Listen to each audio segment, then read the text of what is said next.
তরুণ প্রজন্মকে ধ্বংস করার জন্য ওই পশ্চিমা সভ্যতা যতগুলো অস্ত্র ব্যবহার করেছে তার মধ্যে সবথেকে শক্তিশালী অস্ত্র হচ্ছে পর্নোগ্রাফি।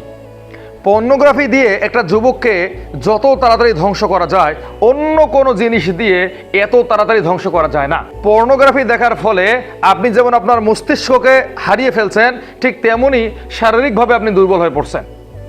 আপনার কাজ করার কোনো মানসিকতা থাকে না, আপনার শরীরটা দুর্বল হয়ে থাকে, মেজাজটা খিটখিটে থাকে। এক কথায় এই পর্নোগ্রাফি দেখার ফলে একটা যুবককে ধ্বংস করার জন্য যা যা প্রয়োজন এই এক পর্নোগ্রাফি তা করে। এরপরে তারা যে অস্ত্রটা ব্যবহার করেছে সেটা হচ্ছে মাদকদ্রব্য। মাদকদ্রব্য সেবন করার ফলে আপনি দিনে দিনে আপনার শরীরে এত ক্ষতি করতেছেন যে একটা সময় আসবে আপনি ভারী কোনো জিনিস বহন করতে পারবেন না, কেননা এটা ধীরে ধীরে ক্যান্সারের দিকে যাচ্ছে। আপনার যে লিভার আছে এটা পচে যাচ্ছে, আপনি জানেন, এরপরও আপনি মাদকদ্রব্য সেবন করতেছেন।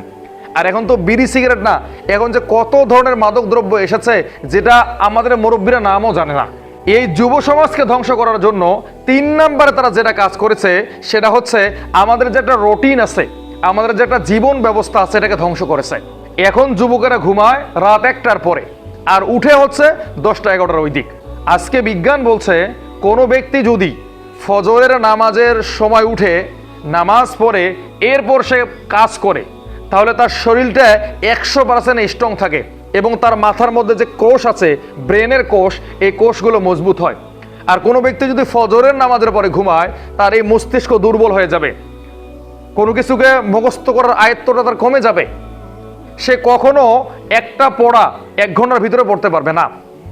যে পড়াটা পড়তে 5 মিনিট লাগে সেটা তাকে ঘন্টার পর ঘন্টা পড়তে হবে, কেননা বরকতের যে সময় তার এই মেধাটা ক্লিয়ার থাকে, এই মেধাটাকে সে ঘুমের মধ্যে নষ্ট করে ফেলেছে।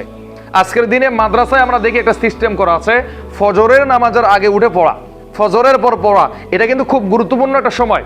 মাদ্রাসার ছাত্ররা যে এই যে 30 পারা হেফজ করে, এটা এত সহজ না।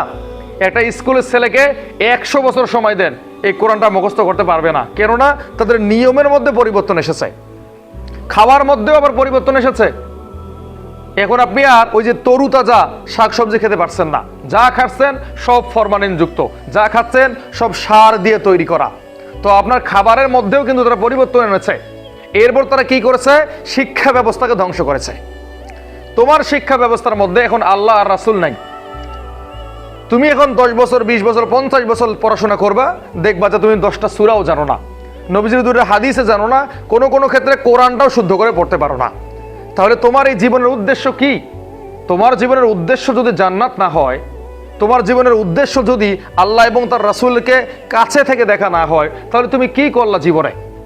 তো তোমাদের শিক্ষা ব্যবস্থাকে তোমাদের ফিরিয়ে আনতে হবে, তোমাদেরকে আবারও সেই কোরআন হাদিস পড়তে হবে, এর পাশাপাশি সবকিছু পড়তে হবে। 5 নম্বরে যে কাজটা তোমাদের সঙ্গে তারা করেছে, তোমাদের যে নৈতিক চরিত্র আছে এটাকে তারা ধ্বংস করেছে। তুমি এখন আর মানুষকে দেখলে সালাম দাও না, তুমি এখন তোমার বাবাকে ইজ্জত দাও না, তুমি এখন তোমার মাকে সম্মান করো না, তুমি এখন তোমার শ্বশুরকে দেখলে সম্মান করো, তোমার শাশুড়িকে মা মা বলে ডাকো, অথচ তোমার বাবা মা বাড়িতে না খেয়ে পড়ে আছে। তো নৈতিক চরিত্রটা তারা কিন্তু এই যুব সমাজের ধ্বংস করে ফেলেছে। এছাড়াও কিন্তু তারা অনেক কাজ এই মুসলিম যুবকদের সঙ্গে করেছে, আর এটা এমনি এমনি করে নাই, এর পিছনে তাদের অনেক বড় উদ্দেশ্য লুকিয়ে আছে। আর এই কাজে এখন তারা 100% সফল হয়েছে।